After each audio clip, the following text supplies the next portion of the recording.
Hello guys, अहिले चाहिँ हामी नेपालको ठुलो टायर फ्याक्ट्री होइन या रबर उद्योग भन्दा हुन्छ होइन।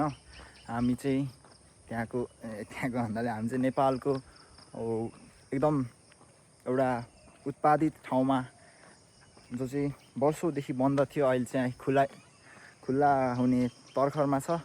हामी चाहिँ त्यहाँनिर आइसकेका छौँ, हेर्न सक्नुहुन्छ। यो चाहिँ उता चाहिँ गेट भइहाल्यो, त्यहाँबाट हामी एन्ट्री गर्नुपर्ने हुन्छ। अनि र यता चाहिँ हामी यति डुलिरहेका छौँ, यस्तो छ, हेर्न सक्नुहुन्छ। यो मलाई बत्ती चाहिँ खतरा लाग्यो। ओके, र यता चाहिँ पुरै बन्छ। अनि यो चाहिँ यत्रो ठुलो टायर छ, टायर भन्नाले टावर भन्छ नि होइन, टावर छ। र यहाँ पनि खतरा रहेछ। यो ल्याम्पहरू, यो टावर भयो होइन, एकदम मलाई पर्छ एकदम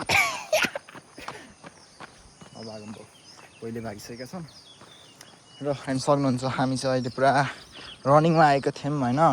1700देखि खैरेनीसम्म लगभग 10 किलोमिटर होला होइन। अनि हामीलाई चाहिँ आउन लगभग 1 घन्टा जति लाग्यो होला, त्यस्तै लाग्यो हामीलाई। टाइम धेरै नै लाग्छ, 10 किलोमिटर थोरै होइन।